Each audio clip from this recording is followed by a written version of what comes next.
अस्सलामुअलैकुम। जीटीवी के साथ मैं हूं शहजादी कमल और मैं हूं रानी सैफुल्ला खान। हेडलाइंस आपने जानी, आपको अपडेट करेंगे। फाइनेंशियल एक्शन टास्क फोर्स की ग्रे लिस्ट में पाकिस्तान समेत दीगर ममालिक के स्टेटस का ऐलान आज होगा। अब तक की इत्तलात हैं कि इस बार मामला पाकिस्तान के हक में आ जाएगा। जी हां, अब तक जराए के मुताबिक कि यह मामला पाकिस्तान के हक में ही आएगा। फाइनेंशियल एक्शन टास्क फोर्स की ग्रे लिस्ट में पाकिस्तान समेत दीगर ममालिक के स्टेटस का ऐलान आज किया जाएगा। अब तक की इत्तलात के मुताबिक इस बार मामला पाकिस्तान के हक में जाएगा। फाइनेंशियल एक्शन टास्क फोर्स की ग्रे लिस्ट में पाकिस्तान समेत दीगर ममालिक के स्टेटस का ऐलान आज होगा। अब तक की इत्तलात हैं कि इस बार मामला पाकिस्तान के हक में आएगा। Financial action task force Pakistan FATF की ग्रे लिस्ट से निकलेगा या नहीं, पाकिस्तान और दीगर ममालिक के स्टेटस का ऐलान आज होगा। फाइनेंशियल एक्शन टास्क फोर्स की ग्रे लिस्ट में पाकिस्तान समेत दीगर ममालिक के स्टेटस का ऐलान आज होगा। जर्मनी के दारुल हुकूमत बर्लिन में जारी FATF इजलास का आज आखिरी रोज है, जिसमें इजलास के इख्तिताम पर लिस्ट से मुतालिक स्टेटस का ऐलान किया जाएगा। वफाकी हुकूमत से मुंसलिक एक तर्जुमान ने बरतानवी नशरियाती इदारे से गुफ्तगू में कहा कि अब तक मिलने वाली इत्तलात यही बता रही हैं कि इस बार मामला पाकिस्तान के हक में जाएगा। मजीद के डिटेल्स हमें बताएंगे सौले अब्बासी। जी सौले। जी बिल्कुल, जर्मनी के शहर बर्लिन में फटफ इजलास का आज आखिरी रोज है और ये 14 जून को शुरू हुआ था, जिसमें मुख्तलिफ ममालिक जिसमें पाकिस्तान भी शामिल है ग्रे लिस्ट से निकालने या बरकरार रखने के हवाले से इस इजलास में जो है वो वोट किया गया है। आज इजलास का आखिरी दिन है और पाकिस्तान समेत जो दीगर ममालिक हैं उनके स्टेटस के मुतालिक जो है वो फैसला मुतवक्के है। हमारे जो ज़राए हैं वज़ारत ख़ज़ाना के, वो उनके मुताबिक पाकिस्तान इस बार ग्रे लिस्ट से निकलने के लिए खासा उम्मीद है, क्योंकि पाकिस्तान की जो कारकर्दगी है उसको भी फटफ इजलास में सराहा गया है और पाकिस्तान ने जो 34 नुकात थे उन पर तकरीबन जो है वो मुकम्मल अमल पैरा हो चुका है। तो यूं फटफ के आज इजलास में, जो कि आज शाम में इजलास के बाद जो ब्रीफिंग की जाएगी, तो उसमें कभी इम्कानात हैं कि वो पाकिस्तान को ग्रे लिस्ट से जो है वो निकाल दें। इसके अलावा फटफ इजलास के बाद जो फटफ की जायजा टीम है वो भी पाकिस्तान का दौरा कर सकती है और मुख्तलिफ जो पाकिस्तान के इदारे हैं जिन्होंने फटफ के नुकात पर अमल दरामद किया, वो उन इदारों का विजिट भी कर सकते हैं ताकि पाकिस्तान की जो कारकर्दगी है उसका जो है वो बगौर जायजा लिया जा सके। इसके अलावा फटफ इजलास के दौरान अगर पाकिस्तान को ग्रे लिस्ट से निकाल भी दिया गया तो उसके लिए भी तकरीबन 7 से 8 माह लग सकते हैं, क्योंकि ग्रे लिस्ट से निकलने का जो तरीकाकार है उसके लिए इतना टाइम पीरियड रिक्वायर्ड होता है। तो ग्रे लिस्ट से निकलने पर फटफ टीम जायजे के लिए पाकिस्तान का दौरा भी कर सकती है। इसके अलावा जो दोनों मरहले थे उसमें जो 34 नुकात थे उस पर पाकिस्तान ने तकरीबन अमल दरामद कर लिया है, जिसके बायस से जो पाकिस्तानी हुकाम है वो खासे उम्मीद दिखाई देते हैं। इसी हवाले से जो वज़ीर मुमलिकत बराए खारजा हिना रब्बानी खान ने भी अपने ट्विटर पैगाम में ये कहा है कि पाकिस्तान जो है वो फटफ ग्रे लिस्ट से निकलने के लिए उम्मीद है, लेकिन अभी कोई हतमी फैसला सामने नहीं आया। FATF इजलास आज रात इजलास के बाद जो है वो ब्रीफिंग देगा, जिस पर पाकिस्तान के स्टेटस के मुतालिक जो है वो हतमी जो फैसला सामने आएगा। जी सौले अब्बासी हमें अपडेट कर रहे थे, आपका शुक्रिया। FATF का इजलास बर्लिन में जारी है। वजीर मुमलिकत खारजा हिना रब्बानी खंड ने अपने ट्वीट में कहा है कि FATF आज रात इजलास के इख्तिताम के बाद अवामी बयान जारी करेगा। नताइज या कयास आराई पर मबनी रिपोर्टिंग से गुरेज किया जाना चाहिए। इस मामले पर कल सुबह दफ्तर खारजा में मीडिया ब्रीफिंग भी दी जाएगी। अब आपको बताएं कि पंजाब में मानसून की बरसात ने जलथल एक कर दिया है। लाहौर, गुजरात, कसूर और पाकपतन समेत मुख्तलिफ शहरों में वक्फे से तेज हवाओं के साथ बारिश का सिलसिला जारी है। नशेबी इलाकों में बरसात का पानी जमा हो गया। मुख्तलिफ शहरों में हादसात और वाकयात में 3 बच्चों और 4 खवातीन समेत 13 अफराद जाँ बहक और मुतादिद जख्मी हो गए। महकमा मौसमियात ने आइंदा 24 घंटे भी बारिश का सिलसिला जारी रहने की पेशगोई की है।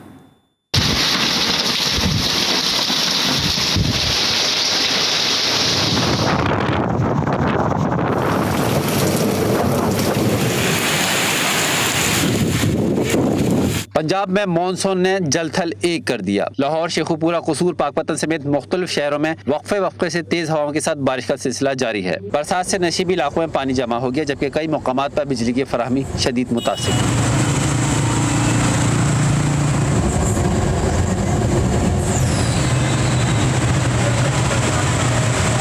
पंजाब में अब्र रहमत कई मकामात पर जहमत बन गया। लाहौर की निस्सा कॉलोनी में घर की दीवार और छत का एक हिस्सा मकीनों पर आ गिरा, जिसके नतीजे में 4 खवातीन और एक बच्चे समेत 5 अफराद जान की बाजी हार गए। हादसे में एक नौजवान शदीद जख्मी भी हुआ, जिसे लाहौर के जनरल अस्पताल में तिब्बी इमदाद दी जा रही है। गुजरात की तहसील सराय आलमगीर में तूफानी बारिश के बायस कार नहर में जा गिरी। हादसे में 2 बच्चों समेत एक ही खानदान के 6 अफराद जाँ बहक हो गए। हादसे के शिकार अफराद जहलुम में डॉक्टर से चेकअप कराने के बाद वापस जा रहे थे। 3 घंटे की कोशिशों के बाद तमाम लाशों को निकालकर मुर्दा खाने में मुंतकिल कर दिया गया।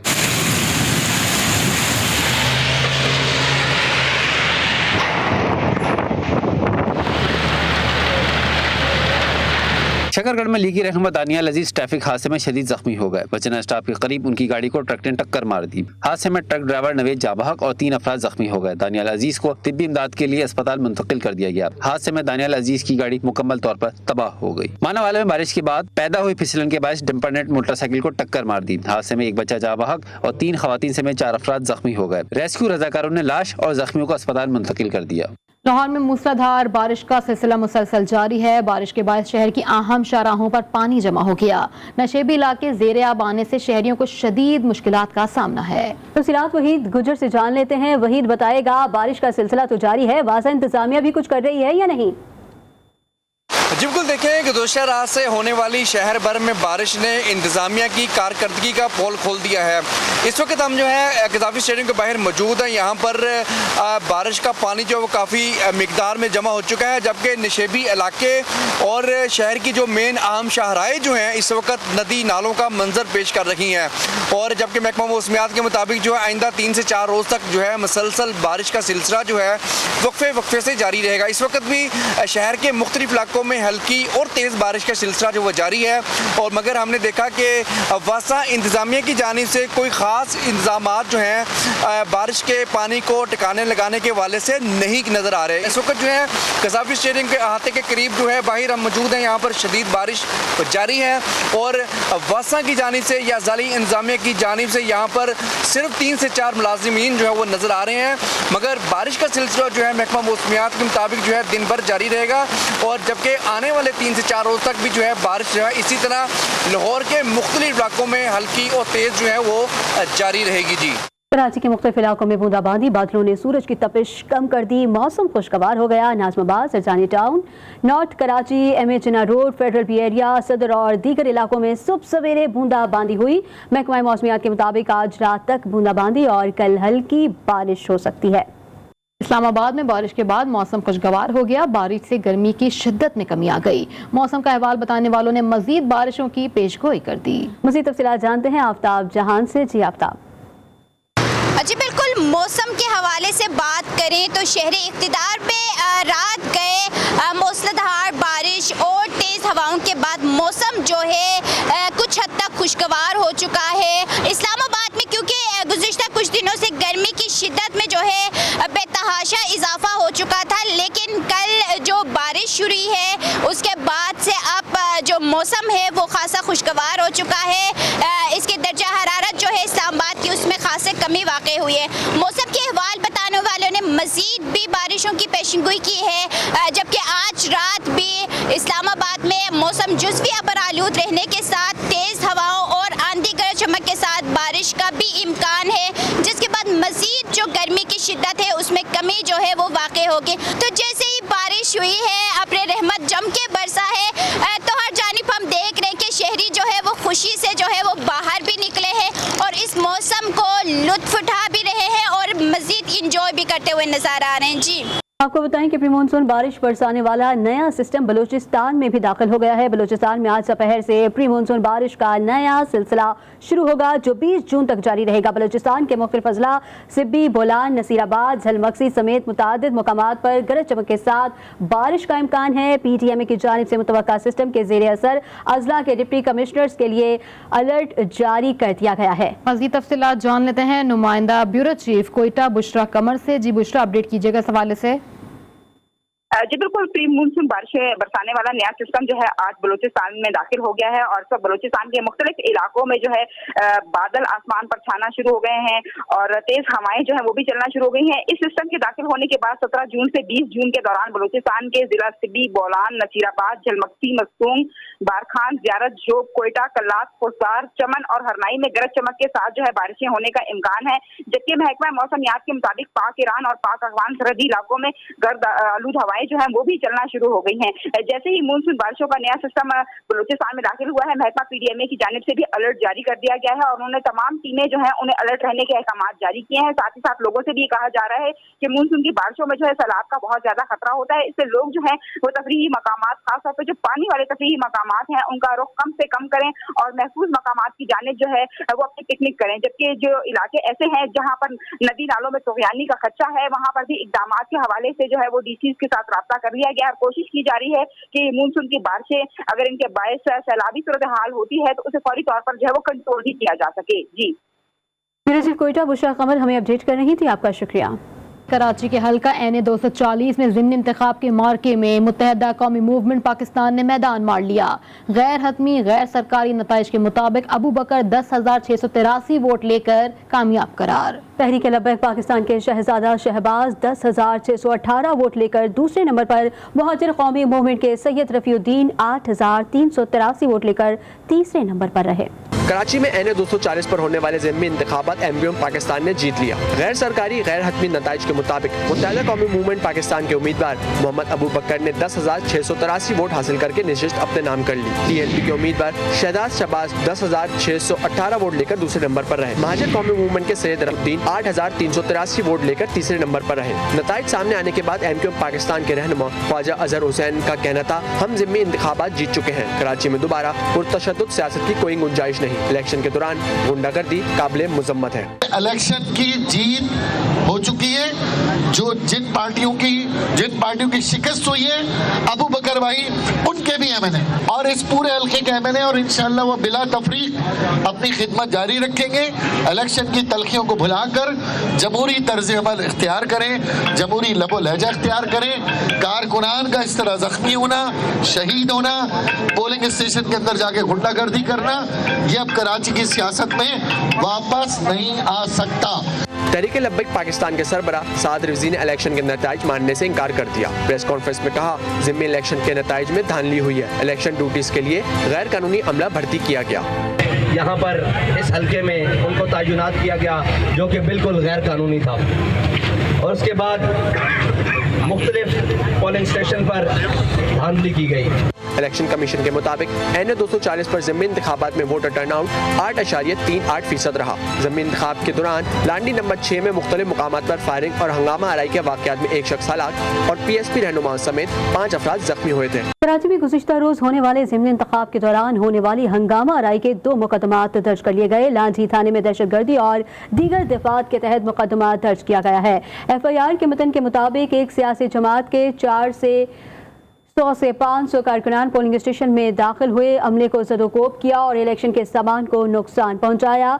थाना कोरंगी में दर्ज मुकदमे के मुताबिक स्कूल में कायम पोलिंग स्टेशन के बाहर डंडा उठाए 20 से 25 अफराद मौजूद थे। पुलिस ने 5 अफराद को हिरासत में ले लिया। पेट्रोलियम मसवाद की कीमतों में इजाफे से महंगाई का नया तूफान आ गया। मुल्क भर में अशियाए खुरोनोश की कीमतों में मनमाना इजाफा कर दिया गया। आटा, चावल, दालें, मसालेजात और दीगर अशिया की कीमतें आसमान से बातें करने लगी हैं।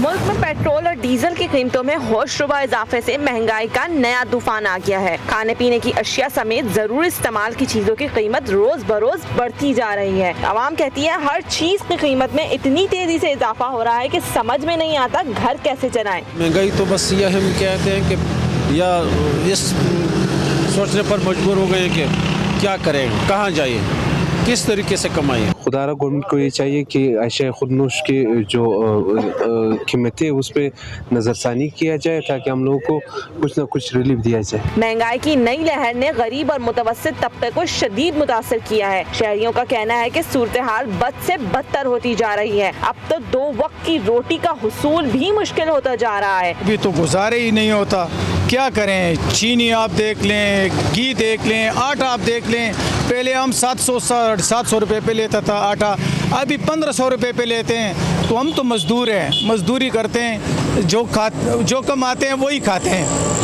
आजकल बिल्कुल गुजारा ही नहीं होता, किराया का घर है। अभी आप पेट्रोल देखो, 90 रुपया महंगा हो गया।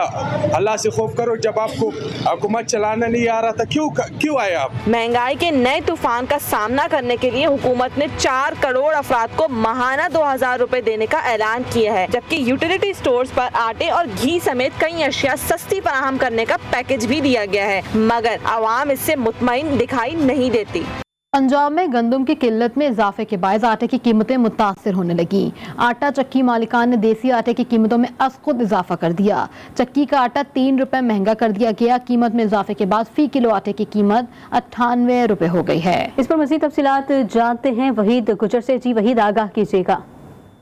जिनको देखिए, पंजाब के तमाम जिला में गला मंडियों में जो गंदम की डिमांड में इजाफे के बाद जो है अब चक्की मालकान जो है उन्होंने देसी आटे की कीमतों में जो है इजाफा कर दिया। 3 रुपए जो है आटा फी किलो महंगा हो गया, जबकि फी किलो आटे की कीमत जो है वो 98 रुपए जो मुकर्रर कर दी गई है।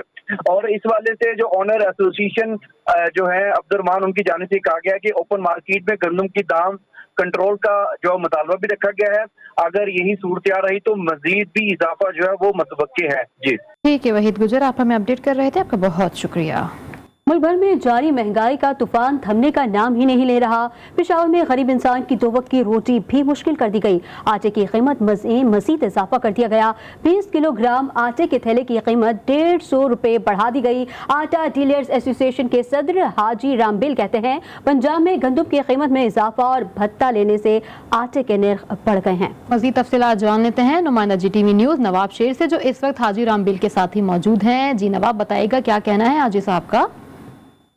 जी बिल्कुल, पेशावर में आटे की कीमतों में एक बार फिर इजाफा हो गया है और 20 किलोग्राम आटे का तेले में जो है वो 150 रुपये तक का इजाफा हो गया है। मेरे साथ इस वक्त आटा डीलर एसोसिएशन के सदर हाजी रामबिल साहब मौजूद हैं, उनसे बात करते हैं। जी रोज़ बरोज़ आटे की कीमतों में इजाफा हो रहा है, कितने इजाफा हुआ है और किस वजूहत की वजह से हुआ? सबसे पहले तो पंजाब गवर्नमेंट ने हमारे ऊपर वो आटा जो हम लाते थे अभी उन्होंने बंद किया हुआ है, उसी वजह से भी वहाँ पर गंदम में इजाफा हुआ है। तकरीबन 6000 से लेकर गंदम अभी 7500 तक 100 किलोग्राम गंदम की कीमत बन गई है। उसी वजह से वो अभी हमें जो आटा देता है वहाँ पर 1550 रुपये में देता है, वहाँ पर 27000 रुपये हमसे भत्ता लेते हैं। वो चेक पोस्टों पर भत्ता ले रहे हैं वो पंजाब वाले, और हमारा आटा वहाँ से नहीं छोड़ते हैं। जैसा कि आप लोग देख रहे हैं कि आटा डीलर एसोसिएशन के सदर का ये कहना है कि 20 किलोग्राम आटे के तेले में जो है वो 150 रुपये तक इजाफा हुआ है, जबकि अटक के मकाम पर जो है वहाँ उनसे भत्ता भी वसूल किया जा रहा है और उन्होंने खदशा जाहिर किया है कि आटे की कीमतों में मजीद इजाफा हो सकता है। जी कोयटा में दूध फरोश दूध की कीमतों में इजाफे के लिए सड़कों पर आ गए। डेयरी फार्म एसोसिएशन की जानिब से दूध के निर्ख में इजाफे और जिला इंतजामिया के नारवा सलूक के खिलाफ एहतजाज किया जा रहा है। डेयरी फार्मर्स का मुतालबा है कि दूध के निर्ख में फी लीटर 30 रुपए से 50 रुपए तक का इजाफा किया जाए। मजीद जानते हैं अपने नुमाइंदे मोहम्मद फैजान खान से। जी फैजान, आगाह कीजिएगा। जी हाँ बिल्कुल, इस समय मौजूद हूँ कोयटा डिप्टी कमिश्नर ऑफिस के सामने, जहाँ पर डेयरी फार्म एसोसिएशन की जानिब से दूध के नए नर्ख का इजरा करना और जिला इंतजामिया की जानिब से नारवा सलूक के खिलाफ एहतजाज किया जा रहा है। इस वक्त डेयरी फार्म मालिकान हमारे साथ मौजूद है, इनसे बात करते जानते हैं असल मसला क्या है। क्या मसला है जो आज हम डिप्टी कमिश्नर ऑफिस के सामने आए? सर ये रेट नहीं दे रहे हैं हमें। रेट तकरीबन सारे पाकिस्तान में 140-160 रुपये रेट चल रहा है, हमारा रेट 111 रुपये है। बिल्कुल हमें जो है ना इसमें वारा नहीं है, तबाह हो रहे हैं हम लोग सारे। जी आपने सुना कि इनका कहना है कि महंगाई जिस हिसाब से बढ़ रही है वो इनके कारोबार पे भी असरअंदाज हो रही है, महंगाई बढ़ती जा रही है, लेकिन सरकारी नर्ख जो अभी तक इन्हें 110-111 रुपये दिया जा रहा है, जबकि पूरे पाकिस्तान में 130 से 150 रुपये जो है दूध जो है फी लीटर फरोख्त कर रहे हैं। इनका मुतालबा यही है कि दूध के नर्ख में इजाफा किया जाए और जिला इंतजामिया का जो नारवा सलूक है और जो छापों का सिलसिला है उसे फौरी तौर पर बंद किया जाए। जी कराची के इलाके गाजन में एक ही बेकरी पर एक ही गिरोह की मुसलसल वारदात की CCTV फुटेजेस सामने आ गई। मुलजिमान जाते जाते डबल रोटी, अंडे, पापे और मक्खन भी साथ ले गए। मजीद तफसीलात जान लेते हैं नुमाइंदा GTV न्यूज़ वजीउद्दीन से। वजी, एक ही गिरोह बार बार वारदातें कर रहा है, पुलिस कोई कार्रवाई क्यों नहीं कर रही? बिल्कुल, आज सुबह ही गार्डन के इलाके में एक बार फिर से जो है एक ही बेकरी में जो है मुसलसल ये दूसरी या तीसरी वारदात बताई जाती है। बताया जा रहा है कि मुलजमान जो है एक मोटरसाइकिल और रिक्शे पर आए थे। मुसल्लह मुलजमान की तादाद जो है 5 बताई जाती है। मुलजमान जो है दुकान के अंदर जब पहुंचे तो उन्होंने जो है अमले को यरगमार बनाया। उसके बाद मुलजमान नकदी, मोबाइल फोन और दीगर सामान जो है लूट कर फरार हो गए। जबकि जाते जाते मुलजमान जो है अंडे, डबल रोटी समेत जो है मक्खन भी जो अपने साथ ले गए थे। CCTV फुटेज भी सामने आई है, लेकिन अब तक जो है पुलिस इन गिरोह और इन मुलजमान को जो पकड़ने में ताल हमें नाकाम नजर आती है। जी, मुलजमान जाते जाते डबल रोटी, अंडे, पापे और मक्खन भी साथ ले गए। वजीहुद्दीन हमें अपडेट कर रहे थे, आपका शुक्रिया। कराची की सुपर हाईवे मवेशी मंडी से चोरी किए जाने वाला बछड़ा पुलिस और सिक्योरिटी दारों ने 3 रोज की अनथक मेहनत के बाद बरामद कर लिया। गुमशुदा बछड़ा मिलने पर ताजिर खुशी से निहाल हो गए। सुपर हाईवे मवेशी मंडी में सक्खर का व्यापारी 3 रोज कबल मवेशी लेकर मंडी पहुंचा था। जब वो मंडी में माल उतारने के बाद सुस्ताने के लिए लेटा तो उसका जानवर नामालूम अफराद चोरी करके ले गए। उसकी इत्तला ने फौरी पर पुलिस ने कार्रवाई की और सच्चल पुलिस मंडी इंतजामिया को दे दिया गया, जबकि मंडी इंतजामिया ने मुसलसल भाग दौड़ के बाद बछड़े का सुराग लगा लिया। SHO सच्चल थाना और सिक्योरिटी इदारों ने लांडी में कार्रवाई करके बछड़ा बरामद कर लिया। व्यापारी का कहना है कि वो पुलिस और मंडी इंतजामिया का मशकूर है, जिनकी मदद से वो बड़े नुकसान से बच गया। रुपए के मुकाबले में डॉलर की ऊंची उड़ान जारी है। इंटरबैंक में अमेरिकी डॉलर 1 रुपए 52 पैसे इजाफे से तारीख की रिकॉर्ड सतह 209 रुपए 19 पैसे तक आ गया। अपने नाजरीन को आगाह कर रहे हैं कि रुपए के मुकाबले में डॉलर की ऊंची उड़ान अब भी जारी है। इंटरबैंक में अमेरिकी डॉलर 1 रुपए 52 पैसे इजाफे से तारीख की रिकॉर्ड सतह 209 रुपए 19 पैसे तक आ गया। फुटबॉल की आलमी तंजीम फीफा ने फुटबॉल वर्ल्ड कप 2026 के मेजबान शहरों का ऐलान कर दिया। फुटबॉल वर्ल्ड कप 2026 के मुकाबले अमेरिका, कनाडा और मैक्सिको के 16 शहरों में मुनक्किद होंगे। इनमें अमेरिका के 11, मैक्सिको के 3 और कनाडा के 2 शहर शामिल हैं। इससे कबल अमेरिका ने 1994 में वर्ल्ड कप की मेजबानी की थी, जबकि मैक्सिको 1917 और 1986 में टूर्नामेंट की मेजबानी कर चुका है। टूर्नामेंट में पहली बार 32 टीमों के फॉर्मेट के बजाय 48 टीमें शामिल होंगी। और अब बुलेटिन के आखिर में आपको बताएं कि पाकिस्तान के नामवर अदाकार, शायर, सियासतदान, होस्ट मतलब हर फन मौला तारिक अजीज को हमसे बिछड़े 2 साल बीत गए। तारिक अजीज ने नीलाम घर से दुनिया भर में लाजवाल शोहरत हासिल की। लाहौर से मोहम्मद ज़िशान नवाज की रिपोर्ट देखिए। देखती आंखों सुनते कानों को तारिक अजीज का सलाम पहुंचे। इन अल्फाज के खालिक और पाकिस्तान टेलीविजन पर दिखाया जाने वाला पहला चेहरा तारिक अजीज को हमसे बिछड़े आज 2 बरस बीत गए हैं। उनकी जिंदगी किन नशेबो फराज से गुजरी और उनको कहां दफन किया गया है, आइए जानते हैं। 28 अप्रैल 1936 को जलंधर में पैदा होने वाले तारिक अजीज ने रेडियो पाकिस्तान लाहौर से अपनी पेशा वराना जिंदगी का आगाज किया और 1964 में PTV के पहले मर्द अनाउंसर होने का एजाज हासिल किया। 1975 में शुरू होने वाले नीलाम घर ने तारिक अजीज को शोहरत की बुलंदियों पर पहुंचा दिया। बाद में उसी प्रोग्राम को बज़्म तारिक अजीज शो का नाम दिया गया। तारिक अजीज 17 जून 2020 को 84 साल की उम्र में खालिक के हकीकी से जा मिले। हम वो सयाह नसीब हैं तारिक के शहर में, खोलें दुकान कफन की तो सब मरना छोड़ दें। तारिक अजीज का ये शेर उनकी कब्र के कतबे पर तहरीर है। तारिक अजीज साहब का शो नीलाम घर देखते देखते जवान हुए, बड़े हुए, बचपन से देखा करते थे, तो बड़े महबे वतन पाकिस्तानी थे। तारिक अजीज साहब हमारे मुल्क के एक लेजेंड हैं। ऐसे बंदे सदियों में पैदा होते हैं, फिलासफर, पढ़े लिखा आदमी। ये बात कम ही लोग जानते हैं कि वतन से बेहद मोहब्बत करने वाले तारिक अजीज ने अपनी वफात से कबल अपनी सारी जायदाद भी कौमी खजाने के नाम कर दी थी।